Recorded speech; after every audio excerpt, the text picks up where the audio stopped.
Wonderful. Thanks so much, Susie, and thank you to you all for being here. As Susie said, my name is Emily Carlisle-Johnston, and I'm joined by my colleague, Courtney Waugh. Both of us are research and scholarly communications librarians at Western University. In our work, we advocate and support open publishing. Because we work directly with researchers trying to navigate options for publishing their work openly, we also spend a lot of time thinking about the ways that publishers offer and represent open access. Hence our research and presentation, Openwashing in Open Spaces, a review of the literature. Today, we're going to discuss themes and findings resulting from our literature review on the topic of openwashing, and then discuss the potential impact on academic librarians. We'll conclude with a very brief note on future directions for research. Let's start with a background on openwashing. Openwashing was first defined by Michelle Thorne in 2009 as spinning a product as or company as open, although it is not. Scholars and practitioners have since built upon Thorne's definition, defining it as dubious vendor claims about open, or the act of appropriating the open signifier while discounting or rejecting the core principles of the open movement. To call out a publisher or vendor's actions as open washing, there has to be some preconceived notion of what it means to be open. While literature acknowledges that open has undergone many interpretations and adaptations, and that there are nuanced differences in definitions of open across various open communities like open access, open data, open source communities, the standard position tends to be that open content must be free to access, and some rights typically reserved by copyright must be transferred to the user. Calling out an act of open washing then signals that despite claims suggesting otherwise, a product, service, or company does not fulfill the basic requirements to be defined as open. To give you a sense of what open washing can look like in practice, here are a few examples. First, imagine a company providing access to open resources, so resources that are themselves freely available and openly licensed for reuse. The company makes these resources available through their proprietary system that comes at a cost to the user. Now, these open resources have essentially been turned into for-profit products, ignoring the creator's intent to perhaps have the resource widely accessible and able to be built upon. Another example would be a company labeling a resource as open because it's free, but forgoing an open license to enable resharing and reuse. We'll share a few more later, but keep these examples in mind as we move forward. Now, switching gears a little bit, early commentary on openwashing tied the phenomena to greenwashing, which is similarly defined as dubious claims about a product's greenness, naturalness, or eco-friendliness. A 2010 report found that 95% of products presented as green or eco-friendly were not as green as claimed, resulting in green skepticism and an inability for consumers to distinguish sincere advertisement from greenwashing. To mitigate this, researchers and organizations undertook studies to classify and reveal greenwashing strategies, which consumers can use to identify instances of greenwashing. There are a number of greenwashing frameworks. We've listed 3 examples and their creators here. This last one, the framework by Contreras, Pacheco, and Claassen, offers 2 strategies that we'll reference later as strategies that can or may be indicative of openwashing as well. The first of those is dirty business, or belonging to an inherently unsustainable business, but promoting sustainable practices or products. The second is ad bluster, which in the context of greenwashing is diverting attention from sustainable issues through advertising that exaggerates achievements or presents programs that are not related to the main sustainability concern. These examples and the classification frameworks themselves illustrate some of the ways that corporate greenwashing tactics are grouped and described, making it easier to spot and seek out evidence of such practices. When it comes to openwashing, a similar framework does not yet exist. Our literature review is a first attempt to consolidate and surface key themes and characteristics of openwashing that have been described in literature. We then detail the implications that openwashing can have for librarians and scholars that we work with, which we argue may justify the creation of a similar framework. Okay, so as Emily noted in our introduction, open washing is not a new phenomenon. As librarians supporting open publishing, we're aware of vigorous informal conversations happening through social media and via blog posts. The Twitter hashtag openwashing has been used for some time by scholars and practitioners across the open landscape to call out questionable practices. And the growing dissatisfaction with journal publishing routes to open access has expanded the conversation through hashtags such as fauxpen access and APC wall. So for us, however, there's a disconnect between what we're experiencing in our daily work, how it's being discussed online, and then how it's being discussed or not discussed in the literature. So to surface prominent discourses in openwashing, we conducted searches using the keywords openwashing as a phrase, and the lesser used term fauxpen. And we collected relevant research articles indexed in library literature and information science full text, information science and technology abstracts, Web of Science, and Scopus. And this initial kind of search produced 4 relevant articles, none of which were from the LIS literature. So following this, we did add Google Scholar and used the backward snowball method to identify other relevant articles and gray literature. We felt a real need to reconcile that paucity of the literature on openwashing with our knowledge that as practitioners, that there's also a significant gray literature component. And so all told, we identified 22 relevant readings. So not a huge number. And so what we found is that openwashing is well established, and it's a commonly critiqued issue in the open source and open education literature, and more recently by those in the open data and open science communities. Most of the references to openwashing describe it in relation to how individual communities defined open. So different definitions for open education, open source. And some of the articles described how it was operationalized. However, we did not find a single study that took a holistic approach to examining the phenomenon across open spaces.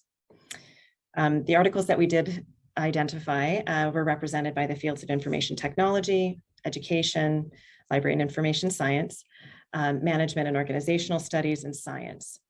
And so of the 22 that we did survey, only 3 were published by LIS scholars, just to give you a sense of that. And so from the review, we found that definitions of openwashing coalesce around common themes of marketing and transparency.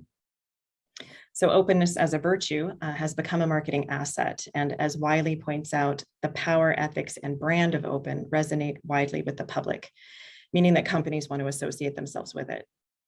So openwashing has therefore become a market strategy used by businesses to their commercial advantage. And in practice, this might look like commercial publishers employing subtle methods, such as co-opting the language of open for profit with no adherence to open values, and thus sort of redefining the meaning of open.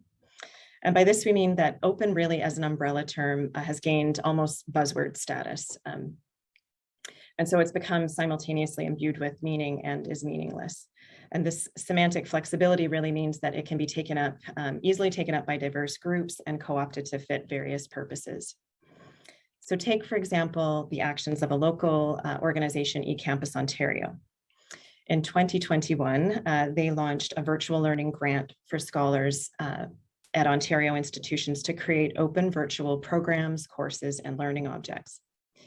At the same time, the organization created a new open license, enabling reuse of grant-funded materials only by scholars in Ontario. So the promotion of open in this case drew in open education advocates and practitioners seeking funding for their open education initiatives. But in reality, the organization sought to protect and secure assets funded and created in Ontario. And so the consequences are twofold. One, there are now hundreds of materials labeled as open that really aren't. And 2, for many faculty, instructors, and staff who received the grants and who were newer to open, their understanding of it has been shaped by eCampus Ontario's marketing. So it's an understanding that doesn't align with the ways in which open communities define and describe open, but which they now bring to their future work and projects.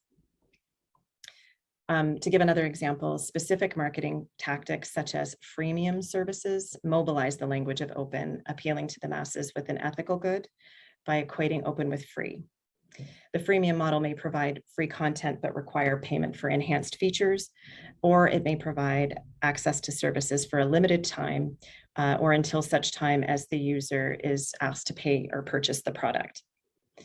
By unwittingly adopting a watered down version of open, individuals may be less inclined to support truly open initiatives if they see them in the future. And as like Emily described in the introduction, another commonly used marketing tactic is known as open wrapping, where publishers wrap proprietary resources and services around open resources. And this is a common practice in the open education world as open educational resources become integrated with commercial content management systems. So this brings us to our second theme. Openwashing has also been described as a politically constructed term associated with government accountability and transparency. Transparency is a core principle of many government programs that aim to facilitate public participation and government accountability through access to open data. In his examination of open data initiatives, Heimstead describes openwashing as, quote, a mismatch between how the public expects information to be shared and how the organization actually makes information available to the public. From the perspective of open science, transparency is a foundational principle of science itself, alongside values like honesty, truth, collaboration, accountability, and freedom. According to these ideals, openness is the logical default for scientific research. Practices that restrict the freedom to share or redistribute research outputs, however, are described in the literature as openwashing. And this includes, for a more radical contingent of the open science movement, common publisher practices that are perceived as impediments to open dissemination, such as embargo periods, article processing charges associated with gold open access, and license restrictions on reuse. So in terms of themes, openwashing can be understood through the dual lenses of marketing and transparency. Appropriating the language of open and appealing to the goodwill of the public are effective strategies for facilitating openwashing. And while these themes are usually interconnected, it's interesting to consider how each reflects what's most important to the various open communities as they work towards a common goal. And while similar conversations are happening in LIS and scholarly publishing literature, they're less explicit. There's a solid body of research that documents opportunities and challenges presented by open access publishing. And often noted in these studies are confusing publisher practices and convoluted business models. These practices are sometimes, but inconsistently, called out as openwashing in the literature, yet they share characteristics with practices deemed openwashing by scholars coming from other open communities. They relate to the themes of marketing and transparency and may be interpreted as openwashing using the logic of greenwashing classifications. So this suggests that openwashing as a term, it may be lesser known, is a lesser known concept in LIS and scholarly publishing communities, who thus lack the shared language to collectively recognize or call out these practices for what they are. So consider this recent example from Springer Nature's, from their publisher's website. Springer goes on to say that Springer Nature supports gold OA as the simplest, most open, and most sustainable route to OA and to open science and research. Unlike green open access self-archiving of accepted manuscripts, gold OA provides immediate access to the trusted, enhanced, and publisher-mandated version of record and is not reliant on the continued existence of journal subscriptions.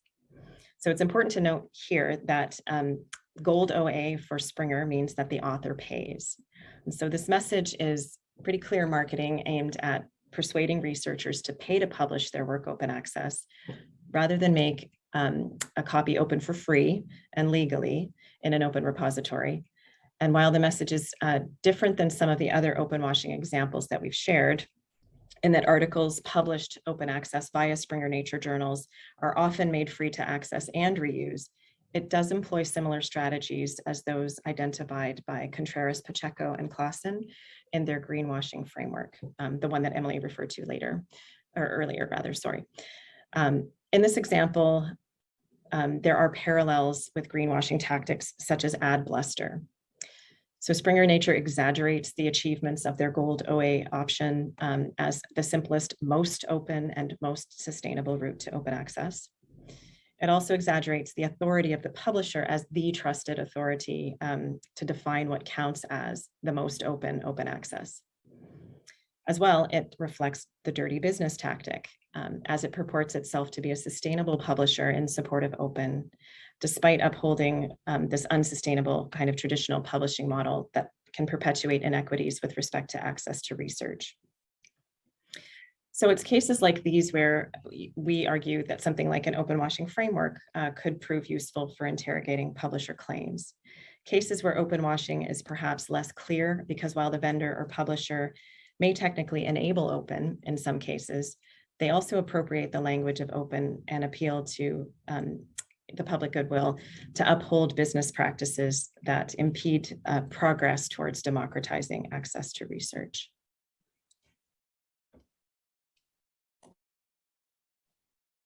So there are a number of instances where improved understanding and identification of open-washing may be helpful to librarians. For one, we work directly with researchers, often advising on where to publish or how to publish openly. An inability for researchers to distinguish sincere efforts from open-washing or to receive help in doing so may result in publishing choices that are unintentionally not open, or like in the case of greenwashing, researcher skepticism about open itself. And as long as publishers, through their marketing, language, and lack of transparency, control the narrative about what counts as open and shape definitions and researcher understandings that alter the meaning of open, then we lose collective power and support in demanding change and accountability from scholarly publishers. Being able to spot open-washing practices is also important for librarians responsible for negotiating open access deals, such as institutional or consortial memberships with publishers. The rise of transformative agreements, while intended to shift the landscape of open, has instead created an environment where fees to publish are actively harmonized with open access publishing. While charging open access fees is not an act of open-washing necessarily, it becomes less clear when, for example, hybrid journals, where some articles are open and some require a subscription, are folded into the deal. Juxtaposing toll access subscription articles alongside pay-to-publish content and marketing it as open choice means that all content in hybrid journals may benefit indirectly from the language of openness, which could be conceived as an act of open-washing. Being able to label these practices as such would be helpful to librarians seeking to prioritize institutional memberships based on open values. Finally, librarians are also actively involved in supporting open initiatives at the institutional level, where open is often framed in alignment with compliance and accountability. This narrow definition shapes researcher understanding of open as an administrative requirement and minimizes other benefits of open. As accountability and administrative culture intensifies the push toward open, researchers may be more inclined to choose more unsustainable paths to open that uphold the status quo. As a collective, librarians are and can be advocates for a broader, values-based definition of open that garners attention and collective action towards transforming scholarly publishing. And these are just a few of the many ways in which open-washing is relevant and impactful to librarians. So as we conclude, we'll leave you with this. Our literature review revealed that across the many open spaces, discussions of open-washing revealed marketing and transparency to be defining themes. In LIS literature, while discussions of these themes with respect to publishers were quite prevalent, use of the term open-washing was less so. So why isn't open-washing being talked about more collectively and explicitly in the LIS literature? We don't have all the answers. Our goal was really just to raise awareness about the issue and provide language that we can begin to collectively draw from. We can speculate, though, that one reason could be the many varying definitions of open. We shared here the well-understood definition, but many definitions also expand to include underlying values that may or may not be shared across different actors and communities, but which often aren't reflected by publishers. As scholar Audrey Waters puts it, and Susie, this is the last slide, does open mean made public? Does open mean shared? Does open mean accessible? Accessible how? Does open mean transparent? Does open mean open-minded?